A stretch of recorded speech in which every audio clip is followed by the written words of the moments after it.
Le pouvoir de la foi, un rempart contre Shaitan. Il arrive dans la vie que l'âme vacille, que le cœur se trouve pris dans un tourbillon de doutes et de confusion. Ces moments où l'incertitude nous envahit et où chaque pensée semble chargée de peur. Dans ces instants-là, Shaitan se cache, cherchant à exploiter nos failles, à enfoncer un clou supplémentaire dans la porte de notre esprit fragile. Il semence des idées, des angoisses et des interrogations, nous poussant à douter de tout, y compris de notre propre foi. Mais face à cette agitation intérieure, il existe une vérité divine et intemporelle.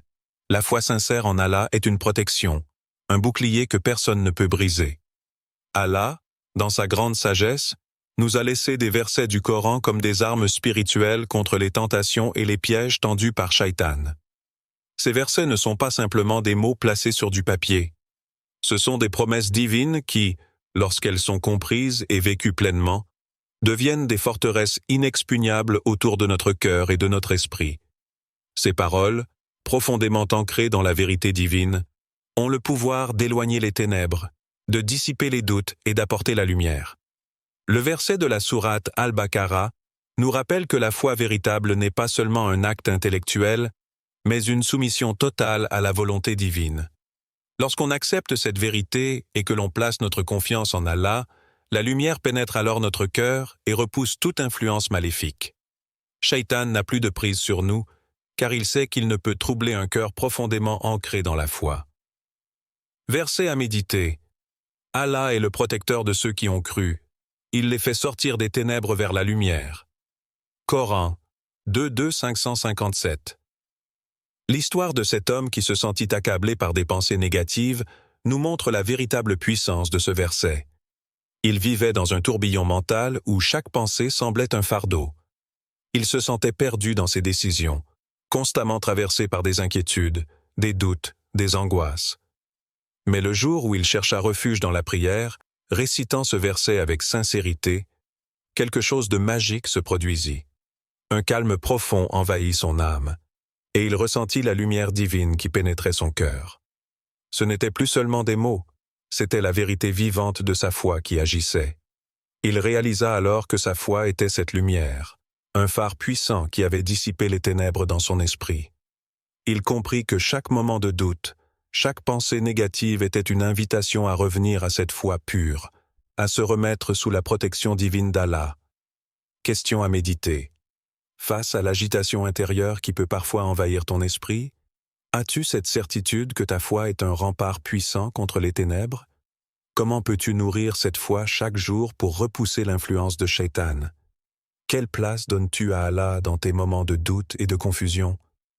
En réaffirmant notre foi, en plaçant notre confiance en Allah et en nous en remettant à lui, nous activons un pouvoir spirituel immense. Un pouvoir qui ne dépend ni des circonstances extérieures, ni des attaques de Shaitan.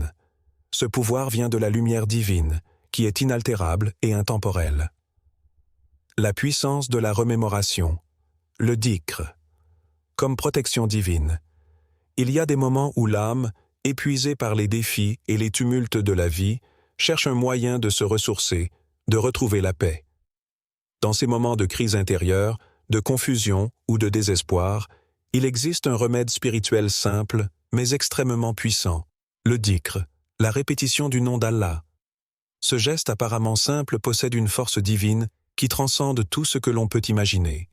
C'est un rappel constant de notre soumission à Allah, un acte de foi qui devient une véritable arme contre l'influence de Shaitan.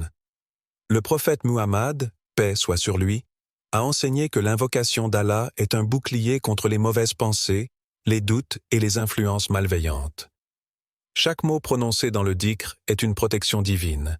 Chaque invocation chasse les ténèbres et renforce la lumière du cœur. Shaitan fuit le dhikr. Il se détourne chaque fois qu'il entend le nom d'Allah être invoqué. C'est un acte d'humilité, un retour constant vers le Créateur, un acte de soumission qui ancre notre esprit dans une réalité plus grande que nous-mêmes. Le verset du Coran qui évoque cette puissance du dhikr nous rappelle que c'est par cette pratique que les cœurs trouvent la tranquillité.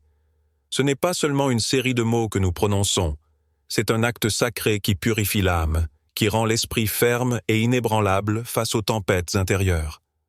Lorsque nous invoquons Allah, Nous entrons en communion directe avec notre Créateur, et cette connexion divine est ce qui nous protège véritablement. Verset à méditer. Ceux qui croient et dont les cœurs se tranquillisent par le dhikr d'Allah, c'est par le dhikr d'Allah que se tranquillisent les cœurs. Coran, 13h28. L'histoire de ce jeune homme illustre parfaitement la puissance de cette pratique. Perdu dans ses pensées, accablé par les épreuves, il ne savait plus comment avancer. Chaque jour, il se sentait plus lourd, plus désespéré. Un jour, son père, voyant la détresse dans ses yeux, lui conseilla de recourir au dhikr. Quand ton esprit est rempli de doutes, répète le nom d'Allah. Trouve refuge en lui, lui dit-il. Le jeune homme suivit ce conseil et, jour après jour, la répétition du nom d'Allah devint son refuge, sa source de paix. Peu à peu, il ressentit son cœur se soulager, ses pensées se calmer, et une lumière apaisante pénétra son âme. Ce simple acte de foi transforma son état d'âme. Le dhikr, en tant que pratique régulière, ne fut pas seulement un remède temporaire à ses angoisses, mais une transformation profonde de son être. Il découvrit que chaque invocation est une occasion de se reconnecter à la source de la paix divine, un acte de soumission qui écarte les ténèbres et fait briller la lumière de la foi. Question à méditer. Lorsque tu traverses des moments de tourmente, te souviens-tu de recourir au dhikr pour apaiser ton cœur et tes pensées? Comment cette pratique peut-elle devenir un élément central de ta vie quotidienne pour repousser l'influence de Shaitan et renforcer ta relation avec Allah? Quelles actions peux-tu entreprendre pour intégrer ce souvenir constant d'Allah dans ta routine spirituelle? Le dhikr n'est pas qu'une simple répétition. C'est une porte ouverte sur la tranquillité du cœur, un moyen de trouver refuge dans la présence divine et une manière de se protéger des forces qui cherchent à nous éloigner de la lumière. La force de la patience. Le sabre, comme arme spirituelle. La patience, sabre, est l'une des qualités les plus puissantes que nous puissions cultiver dans notre relation avec Allah. Shaitan la déteste particulièrement, car il sait qu'elle est un bouclier solide contre ses attaques. Lorsqu'une personne fait preuve de patience face aux épreuves de la vie, elle ne se contente pas de supporter la difficulté, elle transforme chaque moment difficile en une opportunité d'affirmer sa foi, sa confiance en Allah. Cela perturbe les plans de Shaitan, qui cherche constamment à semer le désespoir, à égarer les cœurs. Lorsque nous choisissons d'être patients, nous choisissons la tranquillité intérieure et la foi en la promesse divine. Shaitan sait bien que la patience, loin d'être un signe de faiblesse, est en réalité une arme spirituelle redoutable. Dans chaque épreuve, le patient trouve la paix en son cœur et une récompense infinie dans l'au-delà. La patience ne se limite pas à l'absence de colère ou à la tolérance face à la souffrance. Elle est la conviction intime que chaque épreuve est une occasion donnée par Allah pour nous rapprocher de lui, pour purifier notre âme et renforcer notre relation avec notre Créateur. Le Coran nous invite à rechercher l'aide d'Allah à travers la patience et la prière, car ces deux moyens sont les plus efficaces pour surmonter toute forme de difficulté. Lorsque nous faisons preuve de patience, nous agissons en pleine confiance dans le plan divin, et Allah, dans sa miséricorde infinie, nous accompagne à chaque étape du chemin. La promesse d'Allah est claire. Certes, Allah est avec ceux qui sont patients. Verset à méditer. Ô vous qui avez cru, cherchez secours dans la patience et la prière. Certes, Allah est avec ceux qui sont patients. Coran, 253. L'histoire de cette femme enceinte, qui faisait face à de nombreuses épreuves, incarne cette idée de patience radicale. Elle avait perdu son emploi, se retrouvait dans une situation financière difficile et semblait perdre pied. Mais malgré toutes ces difficultés, elle choisit de ne pas se laisser envahir par le désespoir. Elle se tourna vers Allah avec confiance, continua à prier et resta fidèle à ses principes. Elle persévérait jour après jour, en se rappelant que chaque épreuve était une opportunité de purification. Puis, 1 mois plus tard, une opportunité inattendue se présenta à elle. Un poste se libéra dans une entreprise, et cette opportunité fut bien plus que ce qu'elle aurait imaginé. Ce qui semblait être une période de perte et de découragement se transforma en un moment de bénédiction. Sa patience fut récompensée non seulement par une nouvelle chance, mais aussi par une tranquillité intérieure profonde. Elle savait désormais que cette épreuve ne durerait pas éternellement, et qu'Allah, dans sa sagesse, avait planifié quelque chose de meilleur pour elle. Question à méditer. Dans les moments d'adversité, comment fais-tu face aux épreuves qui te sont envoyées? Choisis-tu de faire preuve de patience et de prière, en te rappelant que, même dans les pires situations, Allah est toujours avec ceux qui persévèrent? Comment ta foi en la promesse d'Allah influence-t-elle ta manière de gérer les défis de la vie? Le sabre, patience, n'est pas un simple compromis passif face aux difficultés. C'est une forme active de soumission, de sérénité intérieure et de confiance absolue en Allah. C'est cette force spirituelle qui nous aide à garder notre calme dans les moments d'incertitude, à surmonter les tempêtes de la vie avec dignité et foi. La protection. Par la lecture du Coran, un bouclier contre Shaitan. Dans un monde où les distractions et les pensées négatives nous assaillent constamment, il existe un moyen infaillible de se protéger et de se recentrer, la lecture du Coran. Le Coran, parole divine révélée par Allah, n'est pas seulement un livre de lois et de récits. Il est une source de lumière spirituelle et de guidance qui illumine le cœur et écarte les ténèbres. Chaque verset que nous prononçons contient une force incomparable, un pouvoir sacré qui purifie l'âme et nous garde sur le droit chemin. Shaitan, qui cherche toujours à troubler notre esprit et à égarer notre cœur, ne peut rien contre la lumière du Coran. Quand un croyant se réfugie dans ces versets, il se protège non seulement des mauvaises pensées, mais aussi de la confusion mentale et de l'influence maléfique. Shaitan fuit à chaque fois que le Coran est récité, car il sait qu'il ne peut pas toucher ceux qui sont enveloppés par la parole divine. Le Coran devient un véritable bouclier spirituel, une protection qui nous garde proches d'Allah et loin des pièges de Shaitan. Le verset du Coran nous rappelle avec force que le Coran n'est pas seulement une source de sagesse, mais aussi un guide vers ce qui est le plus droit, vers la vérité absolue. Chaque mot, chaque phrase est un pas de plus vers la clarté, vers la purification de notre cœur. Le Coran est là pour nous guider, nous éclairer, et nous offrir la direction divine dont nous avons besoin dans nos vies. Verset à méditer. En vérité, ce Coran guide vers ce qui est le plus droit. Coran 17:9. L'histoire de cet homme, qui luttait contre des pensées noires et des inquiétudes constantes, illustre parfaitement la puissance de ce remède divin. Ses pensées le submergeaient, il se sentait constamment accablé par le poids du doute et de la peur.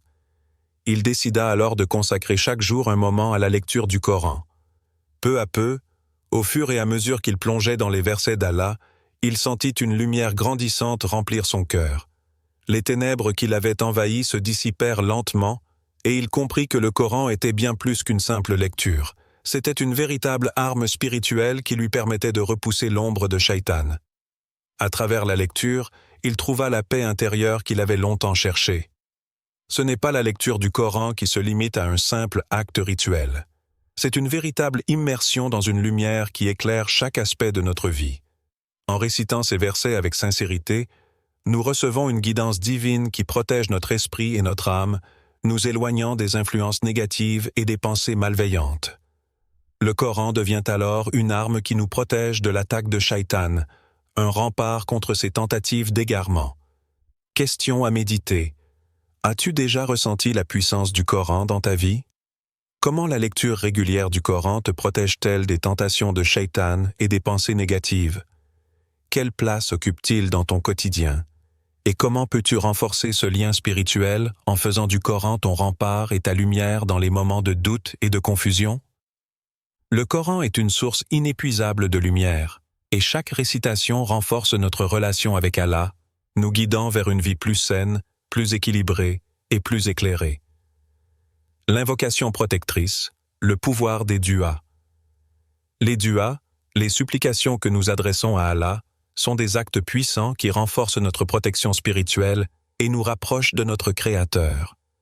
Chaque fois que nous élevons notre voix pour demander la protection d'Allah, nous affirmons notre totale dépendance à lui, reconnaissant que seule sa puissance peut nous défendre contre les attaques de Shaitan. Les mauvaises pensées, les tentations et les forces invisibles qui cherchent à nous égarer ne peuvent rien contre une supplication sincère et pleine de foi. En invoquant Allah, nous ouvrons la porte de la protection divine et c'est à ce moment précis que les armées d'anges se lèvent pour défendre notre âme. Shaitan, en tant qu'ennemi de l'humanité, cherche à semer la confusion et la peur dans notre cœur. Mais chaque dua est une barrière que nous érigeons contre son influence. Ce n'est pas simplement une demande, c'est une affirmation de notre foi et de notre confiance en Allah. Nous sollicitons sa miséricorde, sa puissance et sa guidance pour nous éloigner des mauvaises suggestions et des pensées négatives qui peuvent nous égarer. Il ne faut jamais sous-estimer la force des duas. Elles sont la réponse à toutes les tentations de Shaitan, une protection directe qui nous est offerte chaque jour par Allah. Le verset du Coran nous enseigne comment nous devons chercher refuge en Allah contre les forces malveillantes. Ces versets sont une armure spirituelle. Chaque fois que nous les récitons, nous nous plaçons sous la protection divine. Ce n'est pas un simple acte de parole, c'est un acte de soumission totale à Allah, un geste qui établit une distance entre nous et les forces de l'obscurité. Verset à méditer. Et dis, Seigneur, je cherche refuge en toi contre les suggestions des démons, et je cherche refuge auprès de toi, Seigneur, contre leur présence. Coran 23, 97 à 98. Une histoire inspirante nous montre l'impact concret de cette pratique. Une jeune femme, accablée par des pensées négatives constantes, cherchait un moyen de surmonter ses troubles intérieurs. Elle avait entendu parler de la puissance des duas et décida de se consacrer à réciter cette supplication chaque matin et chaque soir. Au début, elle ne remarqua que de petites améliorations, mais au bout de quelques semaines, un changement profond s'opéra en elle. Ses pensées négatives commencèrent à se dissiper, et elle ressentit une paix intérieure qu'elle n'avait jamais connue auparavant. Ce n'était pas simplement le fait de réciter des mots, c'était l'activation d'une protection divine, d'une réponse sincère à sa quête de sérénité. Chaque dua qu'elle prononçait devenait un rempart contre les forces de Shaitan, un moyen de purifier son cœur et de renforcer sa foi. Elle comprit alors que, par la demande sincère, elle se rapprochait d'Allah et repoussait l'influence néfaste de Shaitan. Le pouvoir des duas réside dans leur capacité à purifier l'âme et à restaurer la paix là où le chaos était auparavant. C'est une véritable transformation spirituelle qui se produit lorsque l'on invoque Allah avec humilité et foi. Question à méditer. Recueilles-tu le pouvoir des duas dans ta vie? Comment la pratique régulière de supplication peut-elle t'apporter une protection spirituelle quotidienne contre les forces de Shaitan? Quelles supplications spécifiques pourrais-tu intégrer dans ta routine pour renforcer ta connexion avec Allah et éloigner les influences négatives de ta vie? Les duas sont une arme puissante et accessible à tous. Elles nous rappellent que, dans nos moments de vulnérabilité, nous ne sommes jamais seuls. Allah est toujours là, prêt à répondre à notre appel, à nous guider, à nous protéger.